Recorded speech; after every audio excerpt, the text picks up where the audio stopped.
ओम ओम ओम।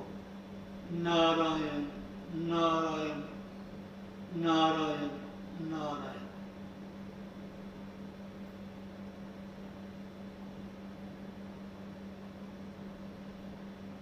श्रीमन्नारायण नारायण नारायण श्रीमन्नारायण नारायण नारायण। लक्ष्मी नारायण नारायण नारायण। लक्ष्मी नारायण नारायण नारायण श्रीमन्नारायण नारायण नारायण श्रीमन्नारायण नारायण नारायण।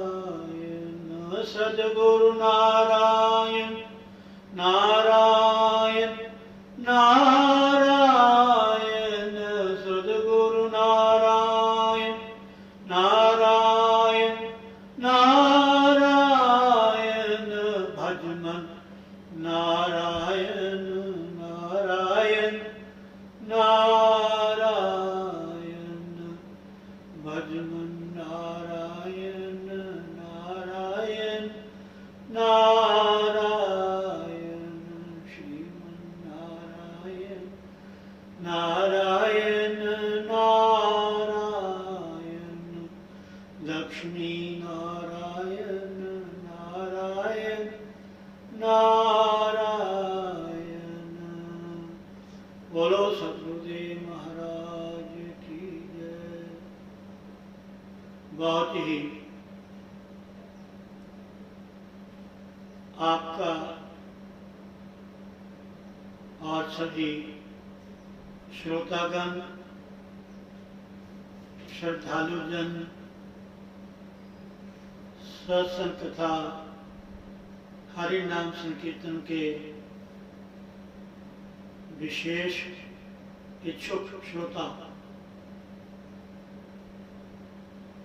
आप सभी को ये विदित है कि ये जो संध्या काल में जो हरि नाम संकीर्तन, हरि चर्चा और सत्संग, ये हमारे श्री परमहंस संताश्रम अमलोह रोड गौंसो की कोई खन्ना की तरफ से ये नित्य प्रति आप सभी के समक्ष प्रस्तुत किया जाता है।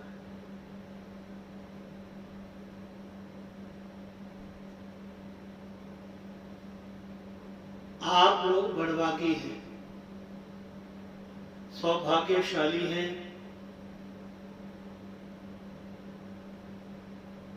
जो कि आप अपने ही घरों में बैठ करके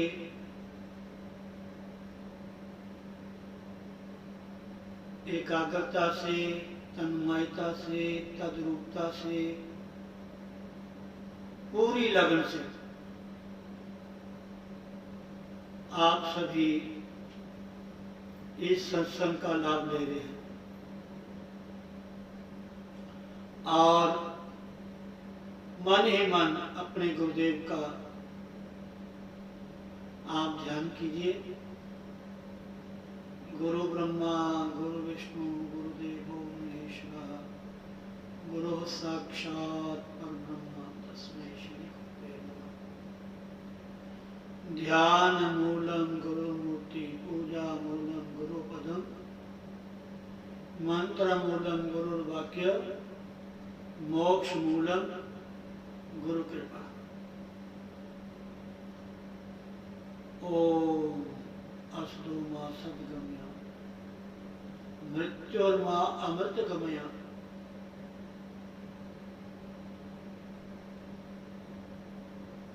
तमसो मा ज्योतिर्गमय, कि हे परमात्मा हमें असत से, अर्थात जो हमारी वृत्तियां असत संसार में लगी हुई हैं, उनसे हटाकर सतस्वरूप परमात्मा जो है उनमें लगे। भले हम कहीं भी रहें, घर में रहें, परिवार में रहें, दुकान में रहें, दफ्तर में रहें, बच्चों में रहें, कुछ भी करें, लेकिन हे मालिक, हे परमात्मा, हे गुरुदेव, हमारा ध्यान केवल आपके ही चरणों में लगा रहे। जे बिनती है पल पल छिन छिन रह जाऊं तुम्हारे चरणों में,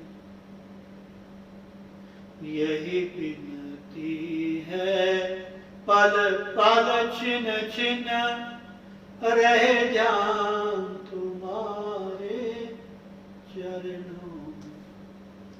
भगवान के भक्त कैसे होते हैं महाराज, इसकी पहचान कोई नहीं है कि कोई चिन्ह से पहचान है या कोई पहरावे से पहचान है।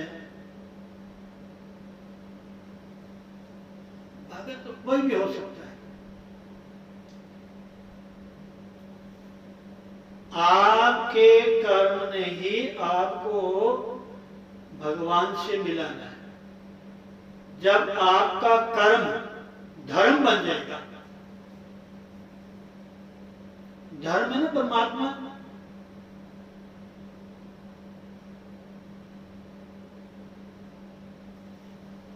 साक्षात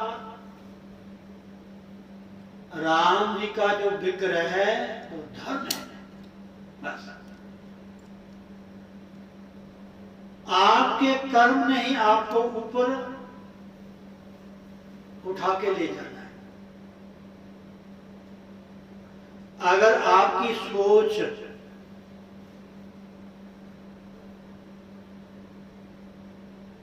आपकी वृत्ति सात्विक है, सात्विक देखना, सात्विक सुनना, सात्विक खाना, अच्छे लोगों की संगत करनी, उठत बैठत हर भजो साधु संग परीत, नानक दुर्मत मिट गई पार ब्रह्म से चीत।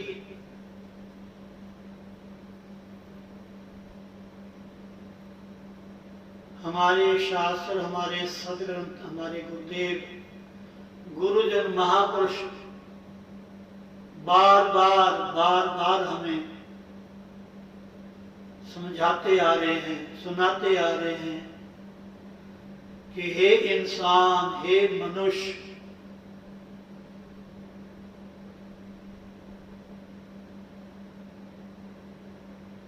आप सोचते हो कि बड़ा हो जाऊंगा तब सुख भोगूंगा, शांति होगी, ये मिल जाए, वो मिल जाए, ऐसा हो जाए, ऐसा हो जाए, तब शांति मिलेगी।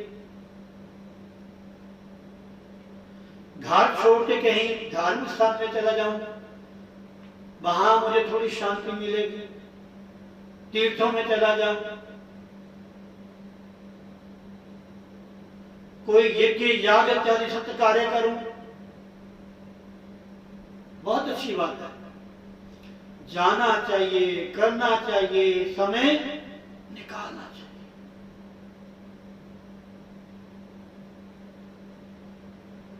कोल्लू के बैल की तरह एक ही जगह बंद करके घूमना नहीं है कि घर से निकले दफ्तर, दफ्तर से निकले वापस घर, घर से निकले दुकान में और दुकान से वापस घर।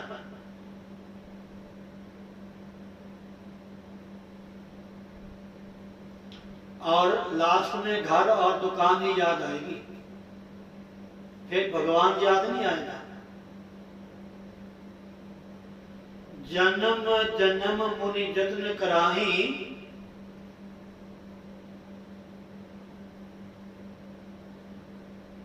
जन्म जन्म एक जन्म की बात नहीं है। मुनि लोग जंगलों में रह करके आजीवन तपस्या करते हैं।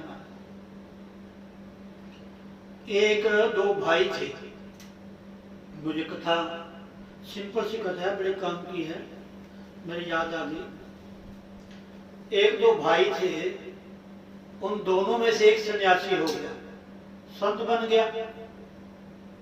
10, 15, 20, 25 साल घर से बाहर रहा।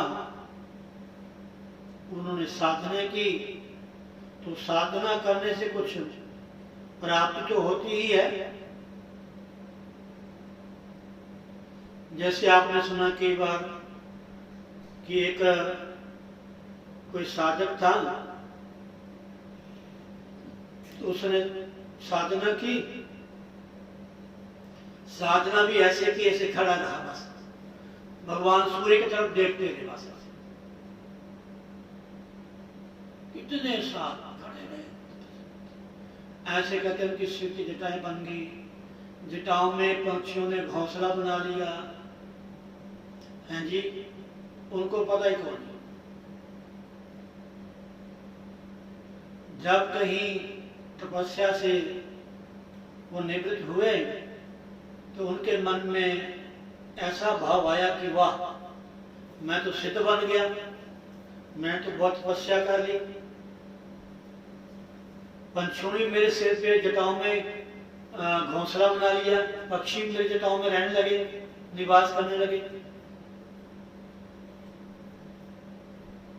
अब साधना से निवृत्त होकर जब स्नान किया उन्होंने, स्नान करने के बाद जो गोछा होता है ना, परना, नहा धो के सुकना डालते हैं सुखाने के लिए, तो उन्हें ऐसे अपना गोछा परना बिना आधार के, बिना तार के, बिना किसी सहारे के ऐसे परना छोड़ दिया और बिना आधार के उनका गोछा सूखने लगा धूप में। इतने में ऊपर से पंछी उड़ते आए, आसमान में से उड़ते हैं पंछी, स्वाभाविक की बात है। पंछी उड़ता आया और पंछी ने बिठ कर दी। पंछी ने बिठ कर दी तो वो जो साधक था, साधना करता था, उसने देखा कि मैं नहाया हूँ, अपना गौछा जो परना बड़ा अच्छी तरह धोया सुखाने के लिए, बिना आधार के उसको वहां सुखाने लगा हूं। तप का बल तो है ही है, तब से क्या नहीं मिल सकता।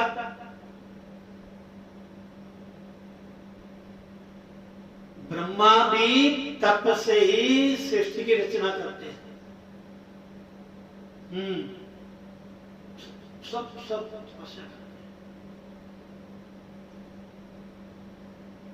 तो उन्होंने ऐसे पक्षी को देखा, थोड़ा तनिक सा पंछी मर के नीचे गिर गया। आप तो उन्होंने सोचा बिल्ला कमाल की बात है, पंछियों ने मेरे जटाओं में घोंसला बना लिया, मेरे एक बार कहने से मेरा घोंसा आसमान बिना धार पे सूखने लगा और मेरी मारी सी टेढ़ी नजर की मैंने, पंछी मर गया। यूं कह लगे उड़ जाओ चिड़ियों, मर जाओ चिड़ियों, उड़ जाओ चिड़ियों, मर जाओ। जैसे शायद महाभारत में कथा थी, किसी ग्रंथ में कथा थी, हमने पढ़ी, बड़ी सुंदर कथा। अब वो जा रहा था, रास्ते में प्यास लगी, तो कुछ माता बहने, कुआं था उसमें जल भर रही थी, खींच रही थी कुएं से। तो उसने कहा कि देवी मुझे पानी पिला दो, प्यास लगी थी। अब वो मटके से या किसी बर्तन से वो पानी निकाल रही थी, तो उसने ऐसा अपना दोनों हाथ पानी पीने के लिए अंजलि बांधी पे पानी पी। अब रोज जो मैया थी, औरत थी जो पानी निकाल रही थी, उसने वो महात्मा जो तपस्वी था, साधक था, उसने उसकी अंजलि में पानी नहीं डाला, बाहर गिराती थी। वो बेचारा देखे काम मुझे पानी पिलाए, कब पानी पिलाए, और वो पानी बाहर गिरा थी। अब वो साधक की वही बात ऐसे टेढ़ा देखा उसने, तो उस बहन ने कहा कि बाबा जी, स्वामी जी, पंडित जी, मैं वो आकाश की चिड़िया नहीं जो देखने मात्र से गिर जाऊंगी। अब तो हमारे तो एकदम खड़ा हो गया, और इसको कैसे पता चल गया? मैंने जंगल में तपस्या की, पन्ना सुखाया और चिड़िया में बैठ गई। मैंने थोड़ा सा टेढ़ा देखा और चिड़िया गिर गई। और इसको औरत को, ये एक गृहस्थी हाल ही की ब्याही हुई विवाहित औरत, और इसको कैसे पता चल गया कि मेरे देखने चिड़िया मर गई? तो बड़ी सुंदर कथा है। उन्होंने कहा बहन ने कि मेरी बहन का घर बहुत दूर है यहाँ से, उनकी शादी हुई है, उनके घर में आग लगी है, तो मैं उस आग को बुझा रही हूँ। अब उसको और आश्चर्य हो गया, कमाल की बात है। एक तो इसको कैसे पता चला कि मैंने चिड़िया मेरी देखने मर गई, और दूसरा ये कि नारी विवाहित औरत, इसको कैसे पता चल गया कि दूर परे इसकी बहन का घर है, वहां आग लगी हुई है और पानी यहां गिरा रही है, और कह रही है मैं अपने बहन के घर में आग लगी है तो उसको बुझा रही है। तो कथा बड़ी सुंदर है। आगे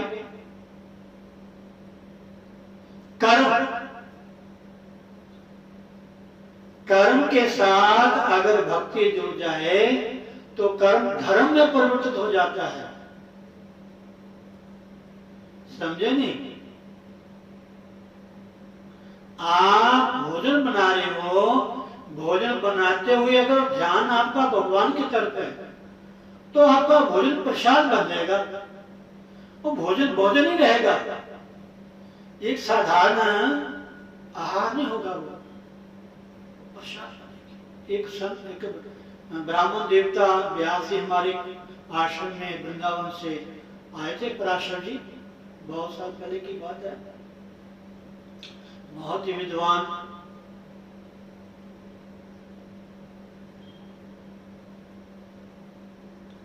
उन्होंने कथा में कहा था कि भगवान को भोग लगे तो प्रसाद बन जाता है, और गुरुदेव को भोग लगे तो महाप्रसाद हो जाता है। जो गुरुजन संतजन भोग लगा लें तो वो महाप्रसाद बन जाता है, ऐसा उन्होंने कहा। सत्य बात है। संत की महिमा वेद न जाने, जेता देखे तेता बखाने।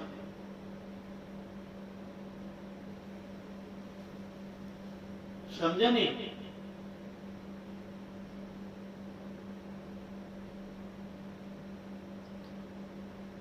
तो महाराज वो दोनों भाई थे, उनमें से एक भाई ने संन्यास ले लिया। वो 20-25 साल अपने जहां भी वो रहते थे वहां रहे। तो भ्रमण करते हुए महात्मा एक दिन अपने उसी जन्मभूमि में आ गए।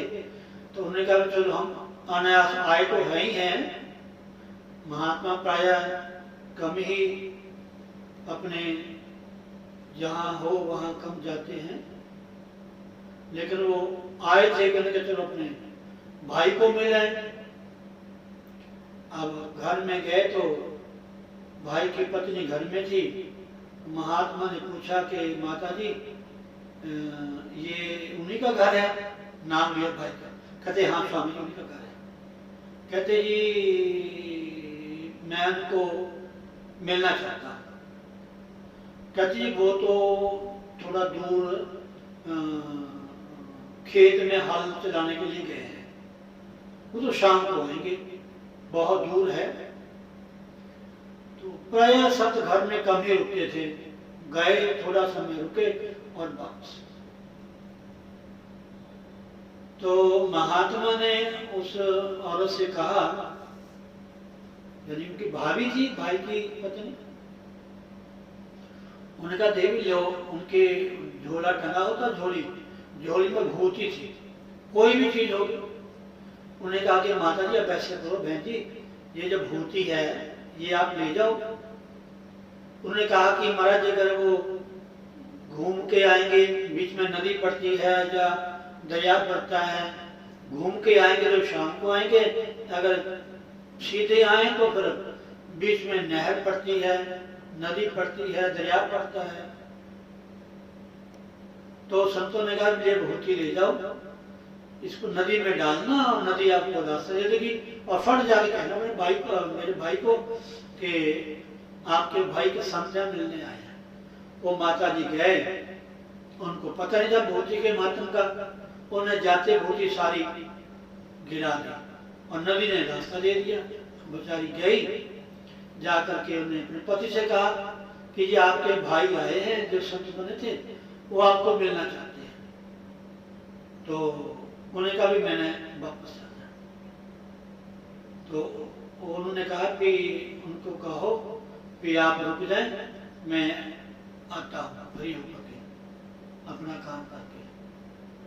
तो उसने कहा, औरत ने पति से कि महाराज मैं कैसे जाऊंगी, ऐसे घूम के जाऊंगी तो मुझे सायंकाल रात हो जाएगी।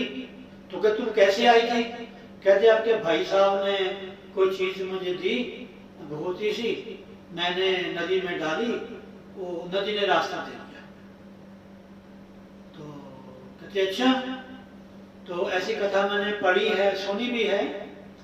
तो वो भी उसके पति ने हल चला रहा था, हल चलाते चलाते नीचे से मिट्टी, जमीन से मिट्टी उठाई और अपनी पत्नी को दे दी। कहते ले भाई नदी में गिरा देना, नहीं तो तुझे रास्ता दे देगी। और ऐसे हुआ महाराज। अब वो मिट्टी दी अपनी पत्नी को, पति ने मिट्टी नदी में डाली, उनको रास्ता दे दिया एकदम आगे। उसने कहा, स्वामी जी ने पूछा भी देवी क्या कहा? वो कहते जी वो तो थोड़ा शाम को आएंगे, तो फिर उनको जाकर कहो कि आप रुके, तो मैं शाम को आऊंगा। तो उन्होंने कहा कि तुम कैसे आई? वो कहते महाराज जी वैसे है, जो भूती आपने दी थी वो तो जाते हुए मैंने डाल दी, खत्म हो गई। फिर मैंने आते उनसे कहा, उन्होंने हल चलाते हुए जमीन से थोड़ी मिट्टी उठाई और मुझे दे दी। कहते आप जाओ नदी में गिरा देना, नदी आपको रास्ता देगी। जब महात्मा ने ये बात सुनी तो हैरान रह गए। उन्होंने कहा 25 साल मैंने तपस्या की, साधना की, तब जाके ये मैंने गुण प्राप्त किया, ये शक्ति मेरे अंदर आई। और मेरे भाई ने घर में रह करके ही ये शक्ति प्राप्त कर ली। अब तो मुझे रुकना ही पड़ेगा, अब तो मैं उनको मिलके ही जाऊंगा। तो ऐसी कथा आती है कि वो सायंकाल आए, आकर के उन्होंने अपने बैलों को पानी पिलाया, थपथपाया, उनको घास डाला, अपने हाथ पैर धोए, थोड़ा समय भगवान का ध्यान किया, प्रणाम किया। फिर दोनों भाइयों ने बैठ करके भोजन पाया। भोजन पाने के बाद फिर दोनों भाई बैठे बातें करते रहे। जो शादीशुदा था उसने पूछा संत भाई से कि आप तो बहुत दिन के बाद आए, कहाँ रहे, क्या करते, कैसा खाते थे, वैसे से पूछते रहे। तो संत ने कहा भी देखो भाई मैं तो साधु हूँ, मैं तो कहीं रुकता नहीं हूँ, लेकिन आपके ये सुनकर के मुझे हैरान हो गया कि घर में रहते हुए आपने ऐसी शक्ति कैसे प्राप्त कर ली। कहते क्या दी? कहते आपने मिट्टी दी, उसको रास्ता दे दिया।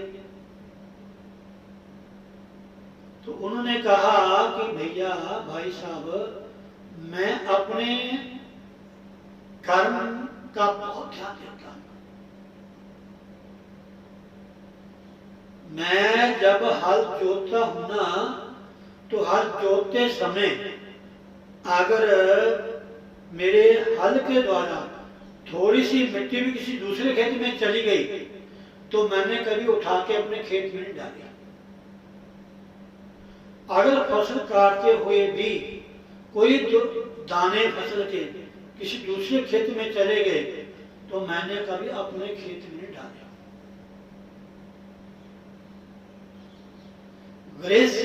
गृहस्थ ऐसा एक आश्रम है महाराज, इसमें रहते हुए भी आप भगवान को पा सकते हैं, अगर आपका कर्म सही है। समझे नहीं? ऐसी कथाएं हमारे महाभारत में, अन्य ग्रंथों में भी सुंदर सी कथाएं आती हैं गृहस्थ के बारे में, कि जो गृहस्थ आश्रम है कितना ऊंचा है आश्रम।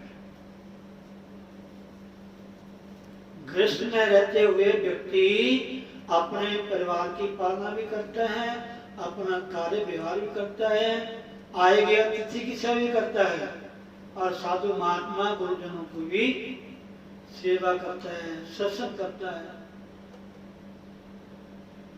तो मतलब कहने का यह है कि आपके कर्म ने ही आपको भगवान से मिलाना है। अगर आप हर कार्य में भगवान को साथ जोड़ते हैं, जिस तरह अर्जुन ने अपने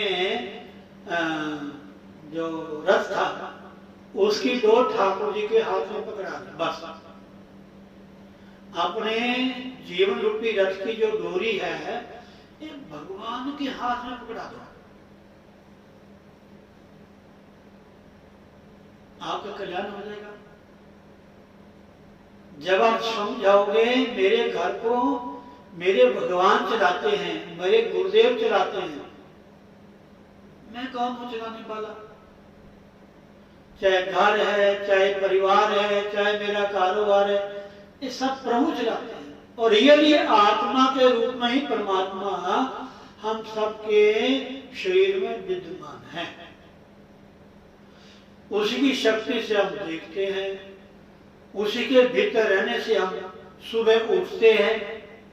अगर वो आत्मा जो है रूह के रूप में, ईश्वर के अंश के रूप में, अगर वो शरीर से निकल जाए, ये तो मिट्टी है महाराज, ये तो मिट्टी है, कुछ नहीं कर सकता। दम है तो आदमी है, दम नहीं तो ये मिट्टी है। ये श्वासों की प्रभाव से ये शरीर टिका हुआ है, समझे नहीं? सब परमात्मा की कृपा से हो रहा है, सब भगवान करते हैं। जब हमें विश्वास हो जाएगा, जब हम नित्य प्रति सत्संग करेंगे, नित्य प्रति सत्संग करेंगे, समझे नहीं? सत्संग हमें रोज करना चाहिए। सत्संग हम अकेले भी कर सकते हैं, सत्संग हम 2-4 व्यक्ति बैठ करके भी कर सकते हैं। हमारे पुराणों में, वेदों में मैंने सुना पड़ा है कि सनक, सनंदन, सनत, सनातन ये भी सत्संग करते थे। इन चारों में एक भाई वक्ता बनता था, 3 श्रोता बन जाते थे। और एक व्यक्ति सत्संग कैसे करता है? जैसे मानो कि मैं सत्संग कर रहा हूं और मैं अपने मन को श्रोता बना लूं, तो मैं वक्ता हो गया, मन मेरा श्रोता हो गया।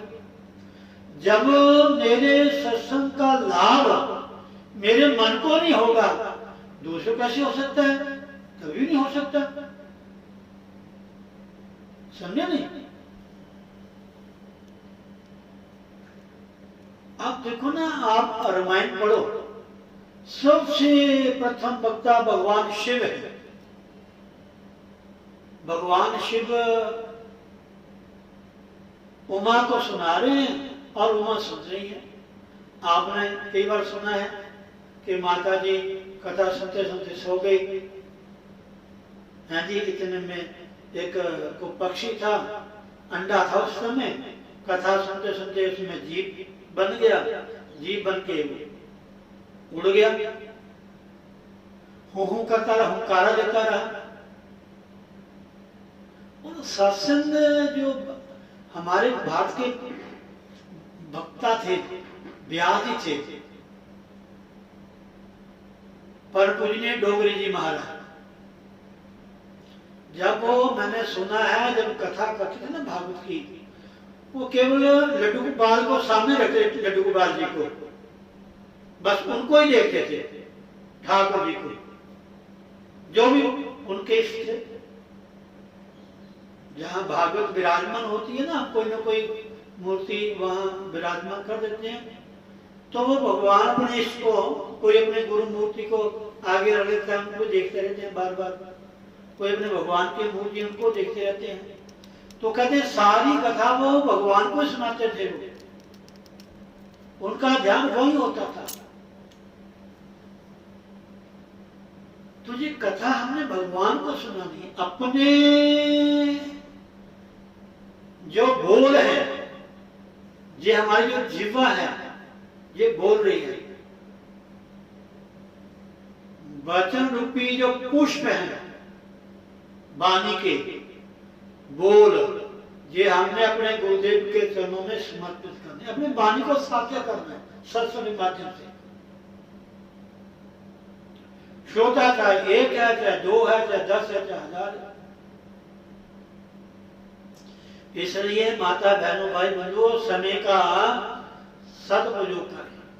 समय का समय किसी का भी लिहाज नहीं करता, समय किसी का भी इंतजार नहीं करता।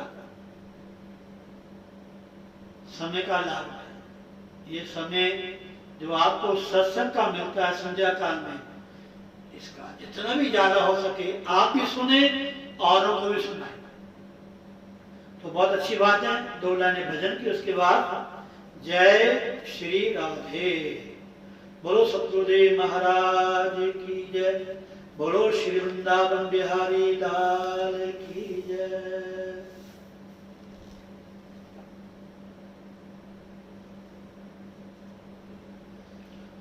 श्रीमन नारायण नारायण नारायण, श्रीमन नारायण नारायण नारायण, लक्ष्मी नारायण नारायण नारायण,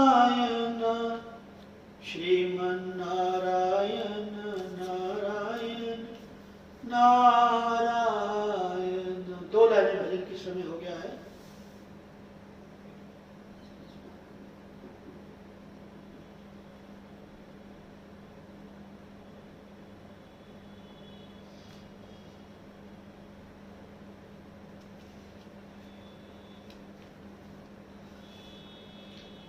चाहत में तेरी सतगुरु,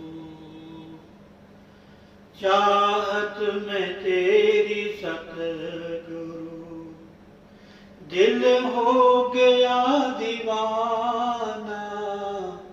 चाहत में तेरी सतगुरु, दिल हो गया दीवाना, तेरी शरण में है पाया खुशियों का सब खजाना, तेरी शरण में पाया खुशियों का सब खजाना। चाहत में तेरी सतगुरु, दिल हो गया दीवाना। चाहत में तेरी सतगुरु, तेरे ऊंचे दर के देखे ऊंचे असूल हमने, तेरे ऊंचे दर के देखे ऊंचे असूल हमने, तभी दाखिला लिया है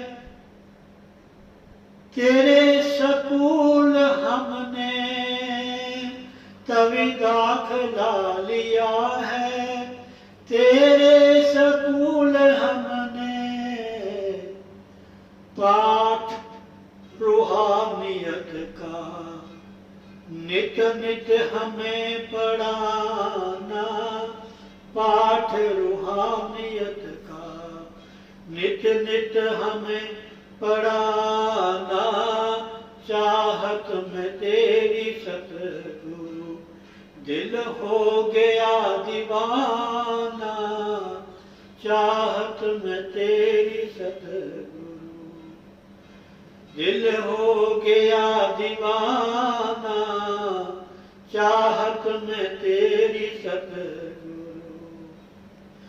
सच्चाई नर्मता का हमें ऐसा ज्ञान देना, सच्चाई नम्रता का ऐसा हमें ऐसा ज्ञान देना, सच्चाई नम्रता का हमें ऐसा ज्ञान देना। निर्माण रह के सीखें, निर्माण रह के सीखें, दूजों को मान देना। निर्माण रह के सीखें, दूजों को मान देना।